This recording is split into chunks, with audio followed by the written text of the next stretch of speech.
All right, today is March the 3rd. Back in the day, 180 years ago, 1845, Florida becomes the 27th state. 150 years ago, in 1875, the first indoor hockey game. That's played in Montreal, Quebec. It ends in a brawl. 138 years ago, 1887, Helen Keller meets her, quote, miracle worker, teacher Anne Sullivan. Helen was 6 and had been blind and deaf since before she turned 2. You ever hear the legend of Helen Keller not being blind and deaf? No. No. Yes. You've heard that, right? Yeah. It's going to be an episode of Stupiracy coming out this spring. I don't like it. I like Helen Keller's story. I remember watching the movie after like reading her biography in school and being like, this woman is incredible. And so was Anne, her person that helped her. The Anne story is absolutely incredible. Yeah. And they do in Tuscumbia, down in Alabama, northern Alabama, they do like a whole celebration thing. And my stepdaughter's going with my mother-in-law. And well, there's a conspiracy theory that says that Helen Keller was not even real. Yeah. It's awesome. you can get your ass kicked saying something like that. By who? By all them folks in northern Alabama. I'm telling you, we got some family that's going to be on the doorstep. The Stupiracy podcast is about discussing these topics that may be a little uncomfortable. Whatever You're not you say, allowed man. down to these parts. I don't think Riz is welcome in northern Alabama no more. 102 years ago, 1923, Time magazine begins publication. 94 years ago, 1931, the Star-Spangled Banner officially becomes the national anthem of the U.S. 53 years ago, 1972, Elton John releases Rocket Man as a single. 47 years ago, 1978, Van Halen begins their first ever world tour, opening up for who? I'll tell you all about Which year? it. 1978. I know this. Van Halen Black begins Sabbath. their first Yep. world tour, It was opening up Sabbath. for who? It was not Sabbath. Oh. Really? Dang. Taurus. 1978? No, 1978. Opening Aerosmith. for... Kiss? This is at the Aragon Ballroom in Colorado. Alice Cooper. The Who? Eagles. Not Zeppelin. Yes, Journey. Journey. Oh, Duh, I tight. told you guys. Super Sure. tight. Damn. What was that Black Sabbath tour then? That came through St. Louis. I mean, maybe they've been on a lot of tours, but their first one was opening up for Journey. Let me see here. 39 years ago, 1986, Metallica puts out their third record called... That's right, Master of Puppets. Excuse me, I'm going to push back. Okay. Black Sabbath and Van Halen toured together in 1978 as part of Van Halen's first world tour. Well, So, look up March 3rd, 1978. all right, that's yeah, this was Chicago. August 22nd, 1978. So, okay. March 3rd, 1978, 47 years ago, they opened up for Journey in Chicago. But I was also correct. Nope. Yeah. I mean, it says here, Van Halen was supporting act for Black Sabbath and Journey for most of the tour. Now, the 1978 World Tour was the first concert tour by American hard rock band Van Halen. The World Tour, which was in support of their debut album, covered mainly North America with 125 shows. I'm just saying it was an extension of their first tour. We are both correct. No, there's only you are one. very correct. I am also sort of correct. While we're footnoting previous topics, I would like to point out that the miracle worker, Anne Sullivan, was played by Anne Bancroft. Yes, Mel Brooks' Gorgeous. Who is still freaking hot, dude. I looked Beautiful. her up. Anne Still Bancroft. a smoke show. Anne Bancroft has passed. She was hot at She the had last passed a picture I while found ago. on the. Well, her final photo She in passed the her coffin, she quite was a while looking ago. good, dude. Okay, so this is how it works. All right. So as far as Van Halen's world tour, Man, she them touring the world, it started with Journey, and then they jumped on the Black Sabbath thing over on the European leg. On the European leg of Van Halen's. But their first world tour that they were on was the Journey tour. So you're both right. It depends There's on only how one. you see There's a only tour. one, correct. Because they were open. I refuse to for dissent. both. 28 years ago, 1997, Daria premieres on MTV. La, la, la, la. And 8 years ago today in 2017, Nintendo puts out the Switch, a hybrid gaming console that's both a handheld device and your traditional home console. And they just announced the Nintendo Switch 2 is coming out later this year. And Switch is great.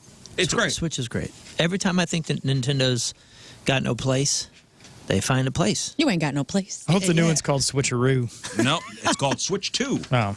or Electric Boogaloo. That's the Weird Al version Oh, of it. and by the way, okay, so Switcheroo. today is National Anthem Day. Uh-huh. Do you remember the name Ingrid Andress? She is Ingrid Andress. Idris Elbus? No. Idris Elba? Adele Azim. Ingrid Malmsteen. She is the girl that sang the national anthem at the Home Run Derby last summer. Boots, broad stripes, and bright stars through the perilous fight. Is the singer? Yeah. O'er the ramparts we watched were so gallantly streaming, and the rockets spread So orgasmic. the bombs. Okay. All right. The train wreck. Afterwards, she apologized, said she was drunk, and checked herself into rehab. That's correct. Oh, yes. Oh. She's a country singer, and I guess a pretty accomplished. Was she also the singer. person at the legendary Nashville venue for Dolly Parton? She also No, Who was that? no, it's Elle Elle King. King. Oh, my apologies. Okay, No, I'm this is getting a my different drunk ladies drunken mixed up. female country star. Okay, thank you. Who is good? Elle's going on the next Trailer Trash Tammy cruise with us. So Oh, damn. hopefully she'll have it together by then. So this girl, Ingrid Andress, she checked herself into rehab, going to get the help she needed, and since we haven't heard from her in a while, fair to assume that it was the end of the story. But Ingrid had different plans. In her first public appearance in 7 months since the botched anthem attempt, she got in front of the entire crowd at the Colorado Avalanche hockey game and decided to sing the national anthem again. Okay. And here's how that went. And the rockets red glares, the Better. bombs bursting, Okay. gave proof through the night that our flag was still there. Oh, All right. say does Champagne hitter. that Okay, well, I'm getting a little buzzed. was it any better the second time around? Yeah. Any better the second time around? I guess better, yes. What do you people want for her? I mean, just it crowd sounds the damn sounded good. It same. was good. It's fine. It's the It's national fine. anthem. It's fine. Hey, you got to give her credit for bravery. I'm going to give her credit for bravery. Getting back up there, getting a microphone. That's a tough song to sing. Getting up on that pogo and maybe stick. that should That's be right. it. Maybe that should be it for her. That's it. Yeah. You did it. Redemption. No more anthem for you. That's it. Right? I think Kudos, so. Ingrid. You did it. And that's it. No more. Did you think? I thought that was all right. You didn't think it was? You I thought that thought was it was bad? okay. She's Dang. hitting the notes, man. Like that song is. There's only so much you can do with it. We put so much emphasis on it, and it's like it's just kind of a. Why? Let's be honest. It's just kind of a crappy song. Why compete with Whitney Houston when you don't? Right. There's going to be some people who are going to nail it. You know, there's been people who've nailed it in the past, but even that's like I love the guy that does it. you're damned if you go too off the reservation with it, and you try to go get too cute. People don't like that. If it's too traditional, it's boring, and it's like it's hard to hit that sweet spot. I with love the anthem. guy they have at the Blues game now. The new guy they got, Charles He's Glenn, super was good. was Yeah. was great as well with the anthem. But Ingrid, you got back on the horse. Good for you. Good now for her. that's it. Let's put the horse down. No. All right, let's. No shooting the horse. All right, time to find out what's going on in the world of music and entertainment with your Crab on Celebrities. Guys, the Oscars were last night. How was your hummus? I forgot it was on. Okay, great. The 97th annual Oscars were last night, hosted by Conan O'Brien. And let's hear a little bit from Conan. So he joked with Adam Sandler, who was dressed in his normal Adam Sandler attire, you know, sweatshirt and shorts. Here is Conan talking to his pal. Okay, Conan on Adam Sandler. Yeah. You're dressed like a guy playing video poker at 2 a.m., Adam. You know what, Conan? I like the way I look, because I'm a good person. I don't care about what I wear or what I don't wear. Did my snazzy gym shorts and fluffy sweatshirt offend you so much that you had to mock me in front of my peers? Hey, I'm sorry.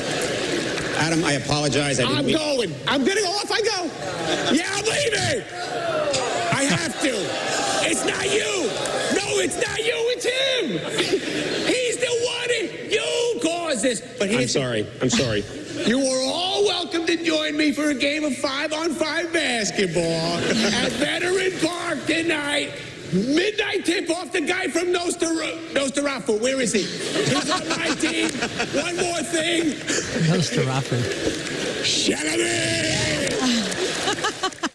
So he did the Chalamet From- bit from Nikki. From what I'm hearing, it was a giant snooze fest. It was. The entire show. All movies nobody saw. Yeah, it was. I watched, first of all, I showed up late. I love watching these award shows. I showed up late, didn't even know what time it was on. We get in, I got in right after Kieran Culkin had won for Best Supporting Actor, which he was much deserved for. But yeah, it was a snooze fest. You know, if you're somebody who hates the politics that sometimes can come out, not political. The acceptance speeches were fine. Like, there wasn't anything that moved me. The Wasn't anything. performances were stupid. How was Conan? Conan was fine. It wasn't great. Man. The performances for like the Bond montage was really weird. I didn't really enjoy the vocals there. It was weird. The Bond montage, like, was sexy and cool looking, but I didn't understand why did they do it. Right. Like, there was no James Bond movie coming out. They didn't announce the new James Bond actor. Yeah, it was just strange. seemed like they were like, ugh, we can't do an Honora. We can't, like, no one knew the movies that were being celebrated. That they would have to do like a Wicked Dune 2 collab. Otherwise, nobody really knew any of them. It was just, I didn't understand why they did it. It was cool. The best part of the whole night was Nick Offerman was the voice of God the whole night. Right, the announcer. And that was fun. Having him, that voice, you can see him talking in your brain, and it was cute. Moon said he saw you saw the Kieran Culkin movie on the plane? Yeah, I caught up on all my Oscar stuff because every one of those movies was something I had not seen. So and on the in-flight entertainment, they had pretty much every one of them offered. Now, I really wanted to see the Honora thing because that's what everybody expected to win everything. But, dude, here's the thing. I don't have one of those covers on my iPad. And every time I watch one of these movies, there's, like, gratuitous violence or a sex scene or something. And I don't want to, be that guy. Is there a lot of boobs in that movie? I don't know. I don't know anything there about it. was. It's just like a newer, like, Pretty Woman kind of thing, right? But, like, dark and, 2025. So I wasn't even going to chance it. So I watched... Anatomy of a Fall, I watched A Real Pain, and I watched the Megalopolis. How was The Real Pain, though? Honora is a movie about a sex worker, so I'm assuming Right, I thought there would be gratuitous. something. I the don't know. early part of the film contains many scenes with topless women. Right, see? So I made the right choice. You So got through Megalopolis? I got through it. I watched that on the first flight. Ooh-wee. Congrats. Yeah, it was... We're going to talk about that in the Razzies. Oh, okay. As long as you can you hold Megalopolis? Well, tell us I about wanna the hear Kieran about this. Culkin. Dude, So- I will say A Real Pain was Jesse Eisenberg, like, through and through, him doing him, which was fine, but he really got out of the way of Kieran Culkin, and Kieran Culkin was phenomenal. Well, He's he won won all multiple the awards. awards. Dude, oh, he did? Oh, Yeah. he deserved won all it the because awards. he was great. Yes. I, like, really connected Give with me a lot of give this me a movie. grade. I'm going to say B+, because it's one of those movies that you don't expect to like as much as you want to. I mean, as much as you end up liking it. Yeah. While you're watching it, you're like, oh, okay, he must have gone on one of these tours. And I don't know if you ever saw Everything's Illuminated, but it reminded me of that. It was like it's these two Jewish dudes. They're related, they're cousins, and they go over to Poland and they do basically like a really heavy tour, and it takes you just Like a Holocaust tour, right? It's a Holocaust tour, and it just takes you through that tour, and it's two different perspectives. The one from Eisenberg and the one from the really intense Culkin character, and it's worth a watch. It says a lot. It's good. All right. So Honora triumphed at the Oscars, securing Best Picture, total of 5 awards. Star Mikey Madison won Best Actress. Sean Baker earned Best Director, Best Original Screenplay, and the Best Film Editing. Adrian Brody won for The Brutalist. Kieran Culkin and Zoe Saldana took home Supporting Actor and Actresses awards, respectively. Best speeches. Oh, and Zoe Saldana's speech was excellent. So was Kieran Kieran and hers Culkin. were the best two speeches of the night, I thought. Yeah, Kieran Culkin talked about having a 4th kid because his wife promised after he won an Oscar he would get a 4th kid, and so that was cute. Get a 4th kid. Peter Strahan won Best Adapted Screenplay for Conclave, while Paul Tazewell made history as the first black man to win Best Costume Design for Wicked, and also won for Best Production Design. Here's a little montage of the 97th Annual Academy Awards and the winners. And the Oscar goes to Kieran Culkin. And the Oscar goes to Zoe Saldana. And the Oscar goes to Adrian Brody. And the Oscar goes to Mikey Madison. Okay. Dude. So, real fast, we did ballots here on the show last week. Like our predictions. Our predictions. And guys, there was a clear winner and loser from the 5 of us who knew what was going to happen at the Academy Awards.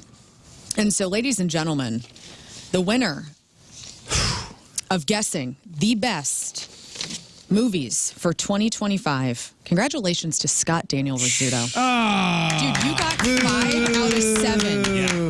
5 out of 7, followed by Rafe Dean Williams, followed by Moon Valjean, followed by King Scott, and then I came in dead last with only 1 correct. Oh. How many did I'd we like get? to thank the Academy. Out of curiosity. How many did you get? Yeah. Well, Riz got 5. Rafe, you got 3. Moon got 2. King got 2, and I got 1. Dude, the Culkin, terrible. the Terrible. Kieran Culkin stuff, I'll say this. I bet you if this movie had come out and he was just whoever, I don't think it would have done, I don't think his stuff would have been praised as much, except for we know him as Fuller from Home Alone. No, I know him And from the other show, Right. HBO and show. I'm getting there. And then you Succession. know him from Succession. And when you see him in Succession, you're kind of like, you know what? This is kind of how I picture Kieran Culkin to be, right? This annoying kind was of his breakout. obnoxious thing. Right. But the character that he plays in that, you kind of go, I can see this being Culkin. And then when he plays this character, it shows like real scope. And at the end of it, you go, I can see this guy actually being this guy. So it shows that, like, man, I don't know who He's this great. dude is. He's a fantastic actor. And I that's wasn't awesome. expecting it. So in the in memoriam, they left out Michelle Trachtenberg, Shannon Doherty, Tony Todd. Those were among the big names for acting that were Candyman? omitted.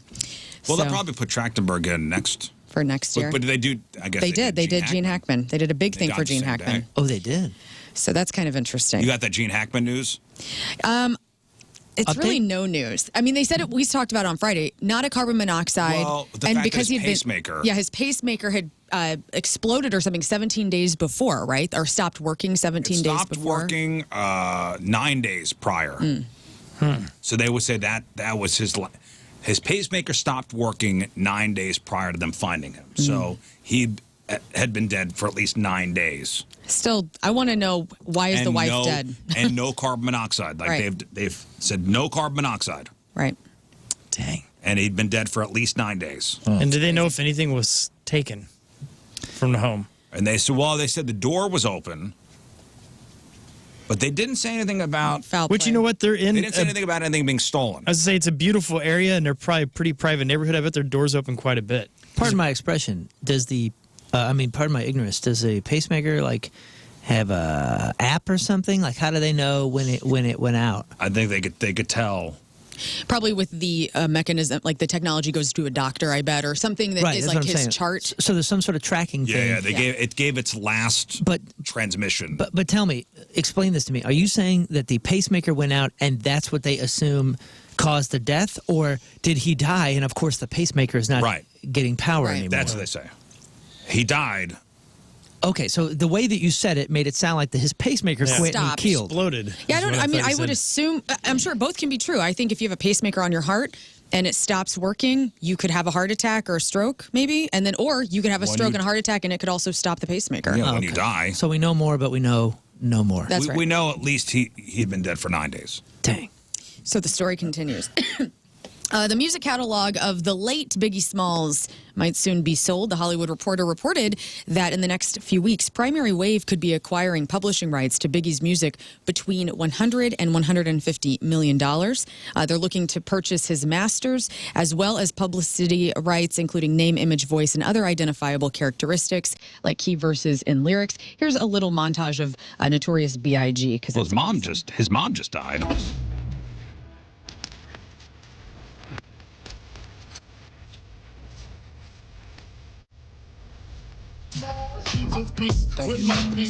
so much good stuff. So I guess the mom, Violetta? Boletta died on February 21st. Right, so I'm assuming since she passed, everything's up for grabs. Yes. I love Notorious B.I.G. Like when I moved to St. Louis, Life After Death was an album that got me through moving. And so I'll always have like a soft spot in my heart for I him. wonder how much that's going to go for. Well, they're saying up to 150 million. And I think it's well worth it. I think more, actually. His music's 150 mil. good. Actually seems cheap. Yeah, I agree. I guess he doesn't have catalog? a huge catalog, Yes. but He only's got, what, 3 records I mean, he did so many collabs, though, also. that he probably doesn't own? Like Victory was a tight song. I know that it's got Puff Daddy on it, which is a little bit problematic, but it's still a pretty good Jim song. Like he's on a lot of stuff from the Bad Boy record days. I don't know how many actual Biggie albums there are, though. Maybe only 3 or 4. Yeah, sounds right. The Black Crowes guitarist Rich Robinson says if the band does get inducted into the Rock and Roll Hall of Fame's class of 2025, which they're in top 10, but they're not part of like the top 5. The band wants Led Zeppelin's Jimmy Page to give their induction speech. So as we know, Jimmy Page and the Black Crowes, they're dropping an expanded collection of their concert collaboration from the 90s live at the Greek on March 14th.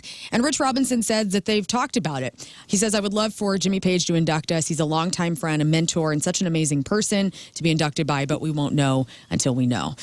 He also said it'd be cool if Steven Tyler gave a speech. It's a band that confuses me. Why? Well, Black Crowes? I just don't understand it. Like I feel like I feel like it's in a different universe, and in this universe, it didn't happen because I mean, I lived through their band, and I never heard it. It never spoke to me. No one I ever knew was into them. And then we're talking about the Rock and Roll Hall of Fame. It just seems like, I don't know. And I understand you guys are so confused, and you're like, this band was huge, and blah, I blah, love blah. Black And like, Crowes. but it's just like It just wasn't like, in your universe. Like I said, it feels like it was from a parallel universe, and I don't feel like I'm alone in You that. just never paid attention to it. We're in I the guess same it was just ballgame. in the periphery. But I for was you. like paying attention. You know what I mean? Like, I mean, music is my I guess life. not hard enough. It wasn't like you're, I mean, I feel like you're more punk. Like they're classic rock to me. But I remember I recorded I listen to everything. this 1 hour block or whatever from the radio station whenever I was a kid. You know, I've got my cassette tape, finally started recording rock and roll, and the second song was one of theirs, and it was one of those that every time was like, fast dude, Southern forward, Harmony's skip a that. Perfect Great. record. I remember even the controversy with Amorica with the pubic hair. I mean, Shake that Your was Moneymaker's iconic. I think you've said this before, and I agree with you. They sound like a band that came out in the 70s, that came out in the 90s. So Right. it would be like It a was hair so- band, 80s hair band coming out in 2005. Right, which And you're hearing the music and you're like, oh, this is good. How did I miss this on Keishi? right. But it was actually coming out. It was almost like they were a throwback to another time. But it was like strangely derivative and not like better than the stuff that it was supposed to sound like. Right. So it was confusing to me. And I'm not saying that it didn't do well. I understand that it might be good and it might have done well. I just don't understand how we're talking about it in the Rock and Roll Hall of Fame talk. Yeah, it's one of those 90s bands that they just want to throw in. Well, there's so I mean, many. not just throw in. I think there's a legit reason for them to go in. Sure, but there's a bunch of bands before them that deserve it. Who? For sure. Like who? I think, well, Soundgarden, who's also up, deserves, if they're going to have a 90s band go in, Soundgarden needs to go in. 100%. I don't know. I don't think Motley Hot Crue in? should go in, but Yeah, Motley Crue is another band that I feel like all could right, go in. let's go to Jeff. Jeff, you got a pacemaker? Yes, I do. All right, so tell me about the downloads, and does it go to your doctor? Like is there a transmitter? So what it is, I have the pacemaker in my chest. I have a little box that sits on my nightstand. Yeah. And every night when I go to bed, it takes a download from me. It'll tell everything that's happened throughout the day. If it's something bad, it'll go direct to my doctor. Right. Sweet. If it's nothing bad, they take a quarterly download and they figure out all events. And when I say they have events, they'll tell me my heart rate has gone up at 130 on a Wednesday night, and you know what they're talking about. Okay, so Whoa, with cool. Gene They know it Hackman- all. Right, so with Gene Hackman, so I guess he's got the little box that says, "Hey, the last transmission was 9 days before them finding." So what I am thinking happened with him is he was probably, number one, nowhere near his box. I think he probably had clicked over, and your pacemaker is going to continue to try to pace you and shock you back to life. Oh, my. So with it, it probably ran the battery dead, no different than like holding your garage clicker and just letting the button die. Whoa, Damn. wild. He was That's- just getting tased on the kitchen floor. That's wild. Yeah, if you're dead, you're dead. Pretty much. Well, shoot. Pretty much. Do you ever worry about your when you're having private times, your heart rate getting high and having to explain it to your doctor? Is that a thing? Oh no, that's what I was just saying. So they'll look at events that I have and they'll say, "What were you doing Wednesday night at 11:30 at night?" And I'm Don't like, worry about it. "That's ourselves." All right, I Jeff. promise you. Thank you for the insight. I appreciate it.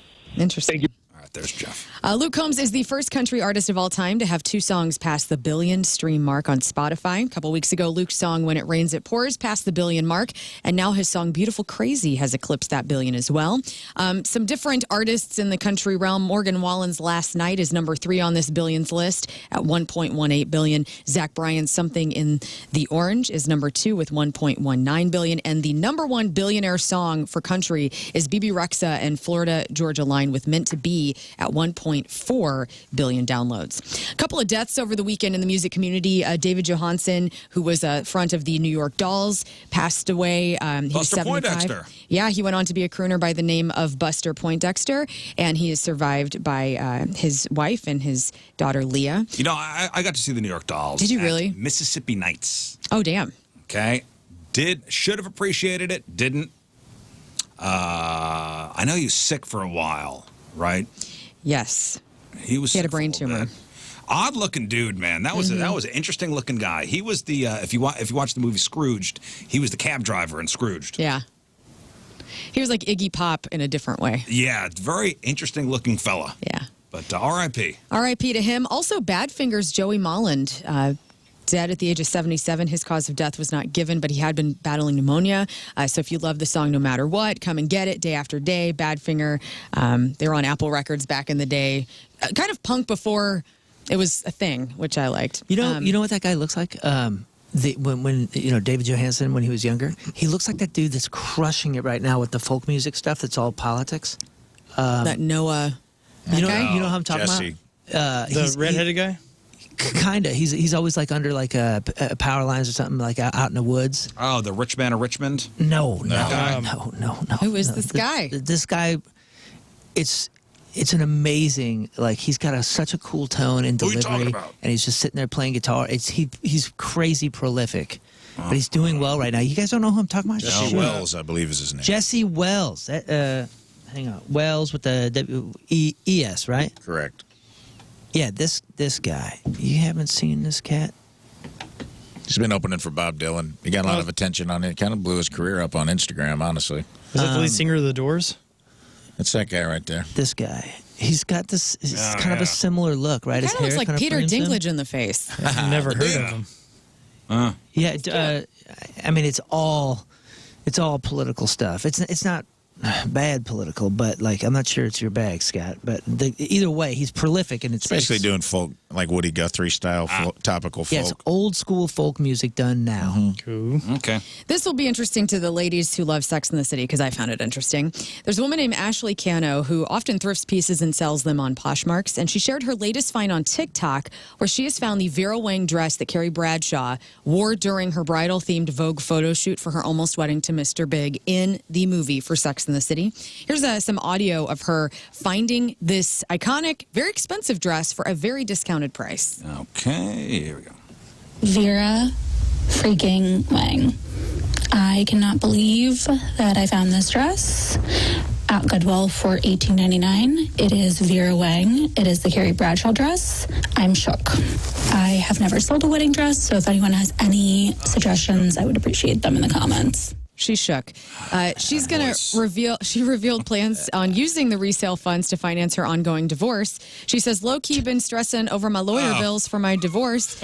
I needed a blessing. Didn't think it would come in the way of a wedding dress, but I'm not complaining. So she's going to sell that thing for $3,000. I have no idea what you said. I just couldn't get past the voice. Okay.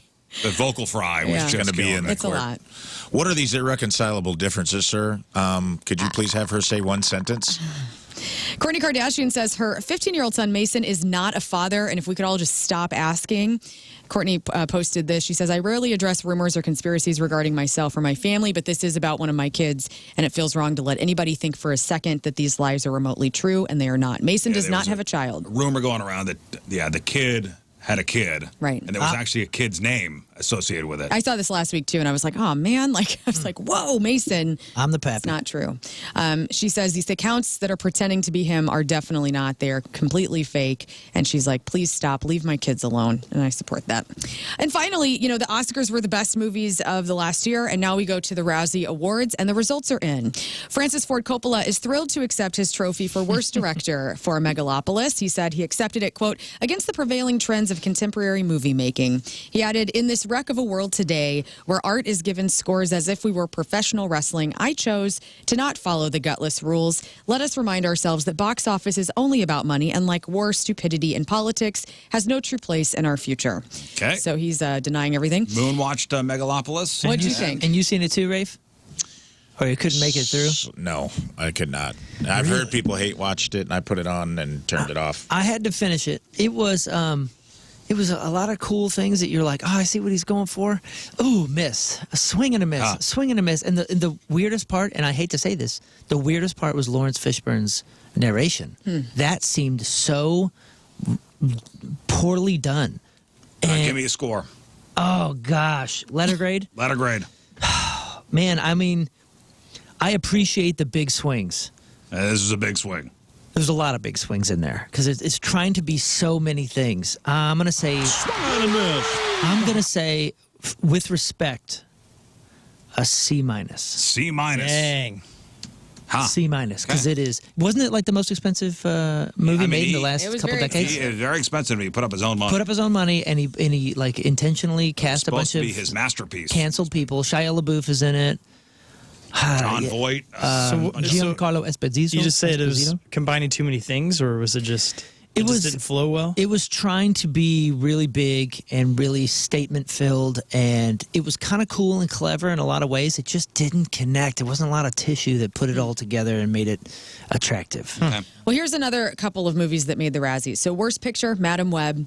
Worst Actor, Jerry Seinfeld in Unfrosted. Yeah, that was terrible, that movie. Oh, yeah. Worst Actress, Dakota Johnson in Madam Web. The Worst Supporting Actor is John Voight in Megalopolis, Reagan, Shadowland, and Strangers. Worst Supporting Actress, Amy Schumer in Unfrosted. And Worst On-Screen Duo was Joaquin Phoenix and Lady Gaga in The Joker, Folie à Deux. Well, congratulations to all the winners, losers. Congratulations to the Razzie winners. And that is your crap on celebrities. Celebrity celebrating a birthday today. Start with Camila Cabello. She's 28. Jessica Biel is 43. Catherine Waterston, that's Tina from the Fantastic Beasts movie, is 45. David Faustino is 51. Fun fact, that was the Riz Show first guest. Yeah, I thought his birthday was was over the weekend. Yeah, I thought so too. Huh. But it was listed today. But it was listed today. Maybe he's like a George Harrison situation. We don't know exactly when. Actually, the first Riz Show guest was Lou Ferrigno. Yeah, but didn't Bud come in before? He was in the first week or so. Bud was like the first one that we booked. Right. The Ferrigno thing kind of came like last minute, like, hey, you want him to drop by? And he kind of dropped by. But I say that Faustino was our first guest. Count it.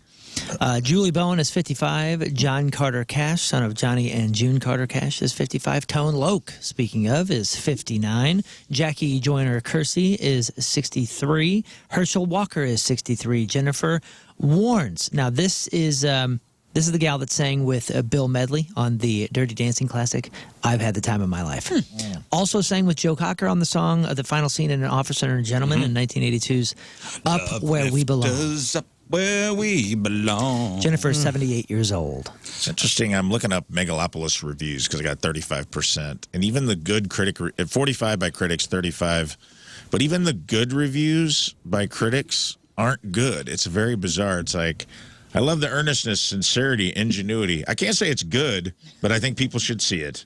Am I okay? Yeah, it was a lot of great ideas, and they just didn't connect. That was a 5-star review, by the way. Yeah, it's got a great verse, and it's got a great chorus, and it's got a great bridge, and it just doesn't. It's not a song you want to listen to. Yeah, it's a terrible movie, but I think you should watch Here's it. a good review. Yeah, verbose, bombastic, overloaded, terrible, but at the same time fascinating. Go see it. And I'm like, what? Verbose. Yeah, this reviewer here says Megalopolis, more like Megaflopolis. All right, today's porno birthday, which being brought to you by Patricia's, where fun and fantasy meet, is Flick Shagwell. Flick Shadwell. Today's birthday girl's been in 385 fine films, including 18 and Nasty 21, Ass Masters 1, Babysitter's Gone Bad, Buckingham Bitches 2, Casting Couch Confessions 2, Fast Times at Deep Crack High 8, From Lust Till Dawn, Porno Boot Camp 1, White Bitch Sandwich 3, and Who Could Forget Her Role? In 2007's Taking a Tinkle 6. Flick Shagwell is 46 years old. That's your porno birthday. Those are your crappy birthdays, and that was your crap on celebrity.